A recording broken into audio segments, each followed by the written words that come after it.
All right, we are live. YouTube.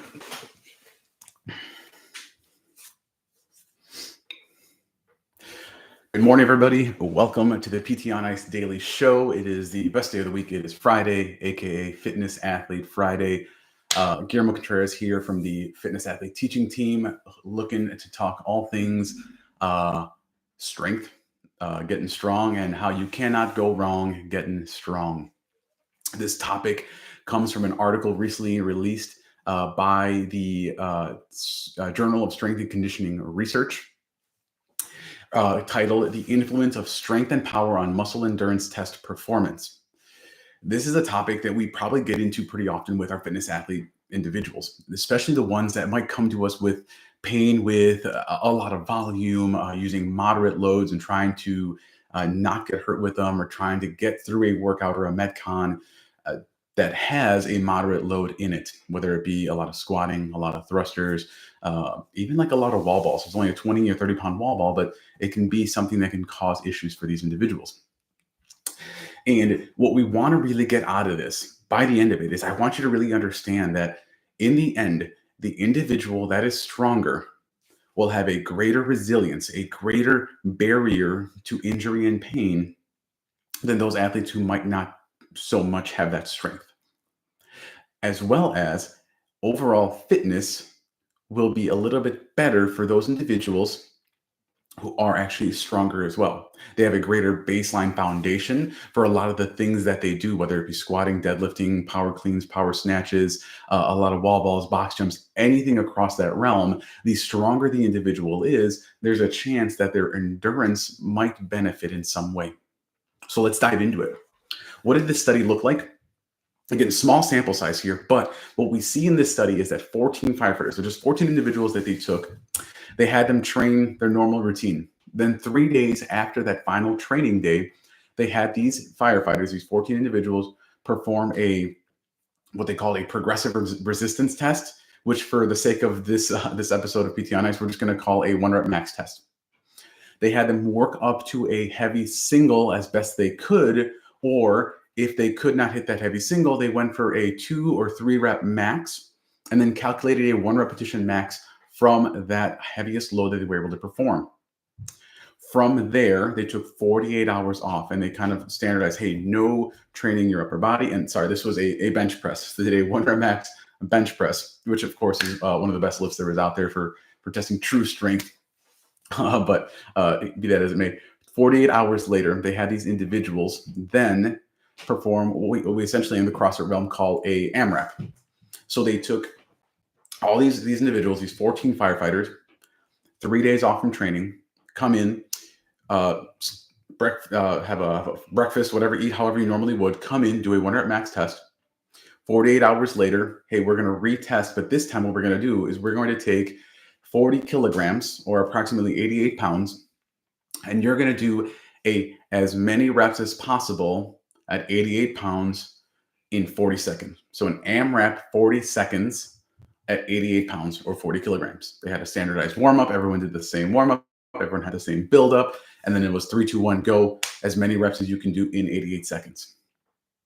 So what did they find?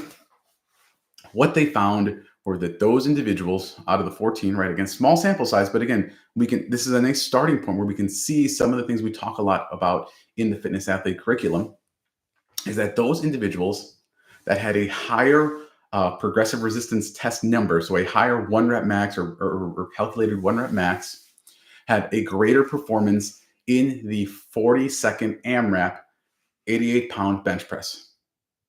Meaning that for a more muscular endurance test, the stronger the individual, the more they could perform on an endurance test, the more repetitions they could perform on an endurance test.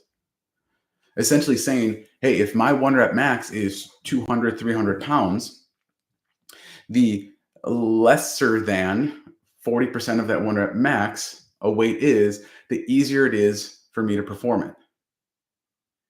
And hopefully that makes sense, right? So if I have a 200-pound bench press and there's a workout where I have to do 95 pounds, that's right around 50%, maybe just under 50%, I'm going to have an easier time repping out those 95 pounds than if my 1 rep max was 155.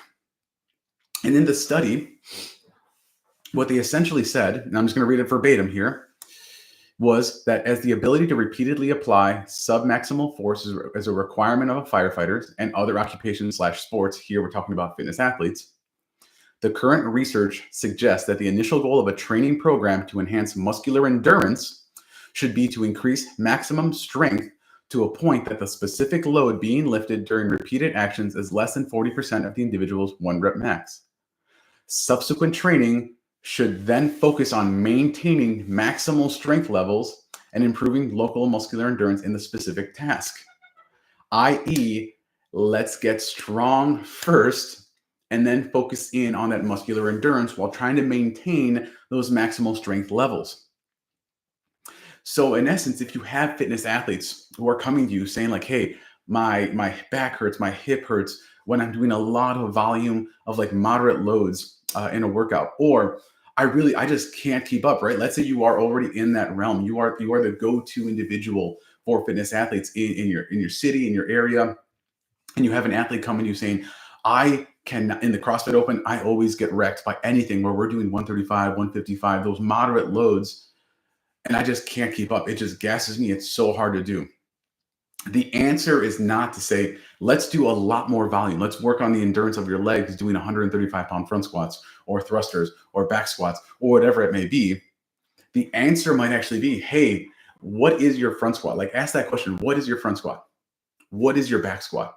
What is your thruster max? What can you do? What is your overhead press or your push jerk max?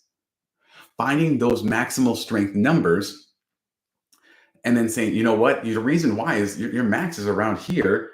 If we take that and extrapolate that to like the numbers you're trying to work on to that 135, 125, that's like 65% of your 1 rep max. Meaning your body has to work that much harder to move that barbell, that dumbbell, that sandbag, whatever it may be, over and over and over again, compared to if we say, hey, let's get your strength numbers overall up so that your submaximal weights become a lot easier and you can perform that in an easier aspect. It becomes less difficult to do those repeated bouts, those repeated movements, those repeated reps when we get that overall maximal strength up a little higher. So if we're looking to help a fitness athlete that's struggling at these moderate load exercises, let's get them stronger first, right? You can't go wrong getting strong. And if we take that out of just the fitness athlete realm, gang, let's throw it into our older adults, let's throw it into our general population, right? Anybody we're seeing, and they struggle with walking long distances. They struggle with carrying groceries. They struggle with getting out of a chair repeatedly or having to get up and down. Like you think about someone at church, they go to a Catholic service, you're going up and down, standing, all that stuff, kneeling and then sitting and everything like that. Can we get them stronger? Can we get their overall, their maximal, their absolute strength higher so that those relative things that they do on a day-to-day basis, be it just standing up out of a chair, be it carrying groceries, be it picking up their grandchildren, playing with their nieces and nephews, playing with their own kids, we get them stronger overall, all these other things become easier. We can't go wrong getting strong, which is why in the fitness athlete realm, in our courses, we talk about the importance of 1 rep max. And in the older adults, understanding 1 rep max, understanding the loads, understanding how strong someone is and testing that out and saying, hey, this strength number is quite low. Let's get you stronger. It's imperative, right? Strength is a protective thing. We see that more and more, even in high-level athletes. When you look at the research, D1 athletes being looked at their squat numbers, those athletes with a higher overall back squat had a lower incidence of lower extremity injury risk and lower injury involvement, right? Lower incidence of it. As you get stronger, there are protective things for your knees, for your joints, for your ligaments, for your soft tissues that can't be seen anywhere else. And that strength is a wonderful way to assess, hey, what is the injury risk? If someone is really, really weak, that injury risk is higher. If someone is really strong, the injury risk is lower. So can we get people stronger? You cannot go wrong getting strong. focus in on that, right? If you look at all the curriculum across the board, right, we're looking at low back. Hey, can we get that back stronger? Can we get the posterior chain stronger? If we're looking at the older adults division, right, 1 rep max living, let's get as far away as we can from that 1 rep max living, where standard day-to-day activities are not a 1 repetition max maximal effort activity. They can do it over and over again because we know they have this big window, this broad area where they can work within and not risk having that injury. So if we want to get people stronger, if we want to get them fitter, if we want to make moderate and low loads easier, get them strong overall, so all those relative weights are easier on their bodies, easier on them, and their fitness level grows exponentially as well. Fantastic. If that interested you, if you're kind of interested, okay, like I'm all about getting people stronger, but I don't really know, what does that look like? What does that entail? How do I actually test a 1 rep max or a 3 rep max or a 5 rep max? How do I do that in the clinic? The beautiful part is we have a live lab within the fitness athlete division that we do during the weekend where we discuss 1 rep max testing, where we show you, hey, let's go from a warm up through warm up sets all the way to a 1 rep max or a 3 rep max or a 5 rep max test. And then we calculate it. And then, hey, this is how you incorporate that into your treatment session to truly get people stronger within the clinic. And if you're interested in that, if that's like, okay, that actually is something I could get into, something I could jump on. We have 3 courses left this year, gang. 3 live courses out on the road this weekend. So tomorrow down in Spring, Texas, we will be in Spring, Texas tomorrow and Sunday. I believe that is with Mitch Babcock. So if you haven't signed up for that, you are anywhere around, I believe that is the Houston, Texas area.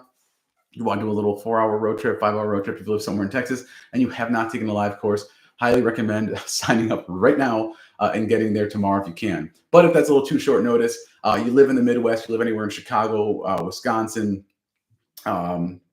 Minnesota, Ohio, and you got a nice little road trip here, the Fitness Athlete team will be live in Menomonee Falls, Wisconsin. That's about 20 minutes west of Milwaukee, downtown Milwaukee, on November 9th and 10th. So right here in the back, in my neighborhood, in my backyard.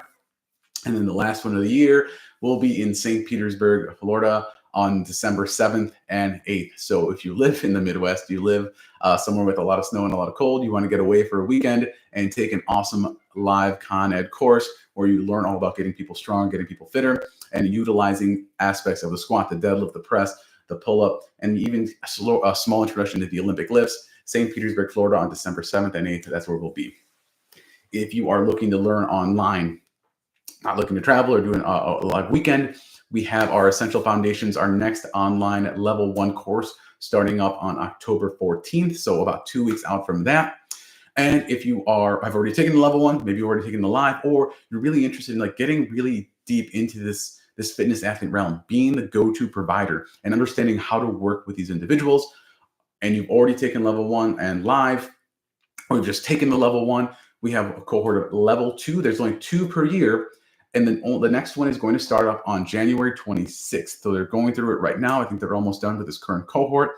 January 26th, which is, I mean, it's closer than you think, right? Time flies. But coming up right at the beginning of the year in 2025, the level 2 online course will start up, and you can hit that up, head to ptnx.com to sign up for that one. And again, just deep dive into programming, into strength, into mobility programming, looking at CrossFit in a deeper realm, and just really becoming that go-to provider for fitness athletes.